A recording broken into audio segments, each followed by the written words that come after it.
રાજકોટના ધોરાજીમાં ફરીવાર મગફળી કેન્દ્ર પર થયો છે વિવાદ અને વિવાદ વકરી રહ્યો છે। ખેડૂતોએ ખરીદ કેન્દ્રના મજૂરો પર ગંભીર આરોપ લગાવ્યા। મજૂરો એક ગુણી દીઠ 5 રૂપિયા વસૂલતા હોવાનો ખેડૂતોએ આરોપ લગાવ્યો। ખેડૂતો નાણાં ન આપે તો મગફળી તોલવાનો મજૂરો ઇનકાર કરી દે છે। મજૂરોની આવી દાદાગીરી સામે અધિકારી કોઈ પગલાં ન લેતા હોવાનો પણ આરોપ લગાવાયો। મજૂરો વિશે રજૂઆત કરવા છતાં અધિકારીએ પણ દાદાગીરી કરી। અધિકારીની દાદાગીરી ખેડૂતોએ કેમેરામાં કેદ પણ કરી છે। આપણે જણાવ્યું કે રાજકોટના ધોરાજીમાં મગફળી ખરીદ કેન્દ્ર પર વિવાદ વકર્યો, જ્યાં ખેડૂતોએ ખરીદ કેન્દ્રના મજૂરો પર ગંભીર આરોપ લગાવ્યા અને એક ગુણી દીઠ મજૂરો 5 રૂપિયા માંગતા હોવાનો ખેડૂતોએ આરોપ લગાવી રહ્યા છે। મજૂરોને તેમના કામના પૈસા મળે છે, આમ છતાં ખેડૂતો પાસેથી ગુણી દીઠ તેઓ 5 રૂપિયા માંગી દાદાગીરી કરી રહ્યા છે। સાથે જો કોઈ ખેડૂત પૈસા આપવાનું ના પાડી દે તો મજૂરો તેમની મગફળીની ગુણી તોલવાનું બંધ કરી દેતા હોવાનો પણ આ ખેડૂતોએ આરોપ લગાવ્યો।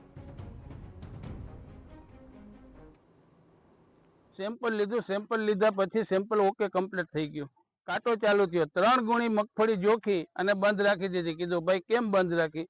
તો કે ભાઈ આ કોથળો ઠપ કરવાનો, તમારે 5 રૂપિયા આપવા જોશે। એટલે કીધું ભાઈ 5 રૂપિયા કોથળો ઠપ કરવાના ન હોય, બરોબર છે, અમારું સેમ્પલ કમ્પ્લીટ પાસ થઈ ગયું છે, તો તમારે મગફળી જોખી લેવાની હોય, પછી કોથળામાં 35 કિલો મગફળી હમાય કે ના હમાય એ અમારે ખેડૂતને ન જોવાનું હોય કે તમારે ઠપ કરવાના, મને 5 રૂપિયા આપવા જોશે। હવે એને આ લોકો મજૂરી આપે જ છે, કોથળા ભરીને વજન કરવો અને એને સિલાઈ કરવાના, તો એ અમારી પાસે એની મજૂરી માગે છે અને એ ના પાડી એટલે અહીંથી કાંટો લઈને નીકળી ગયો, બરોબર છે। જવાબદાર અધિકારી કોઈ છે નહીં હાજર અને આ લોકો ઉઘાડી લૂંટ કરે છે ખેડૂત પાસેથી, તો આ કેવી રીતે ચલાવી લેવું?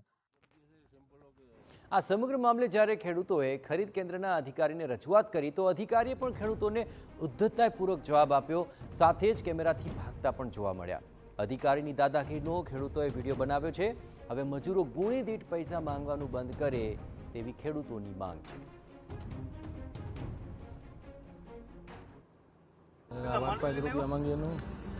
મજૂરો બધા ખેડૂતોના આક્ષેપ 5 રૂપિયા માંગીએ, બોરીએ વજન કરવાના, કાંઈ નહીં, કશું દેવાનું ના હોય। ના પાડેલી કોન્ટ્રાક્ટ એ બાઈક તો આપી દો મને, કાંઈ કશું આપવું નહીં, હાલો તો કેમ ખબર પડે? કાંઈ આપવું નહીં, તમે જાઓ જવા દો, એમ નહીં બોલવાનું, જવા દો, કાંઈ દેવું નહીં, મારે કાંઈ નહીં, એમ નહીં બોલવાનું, જવા દો।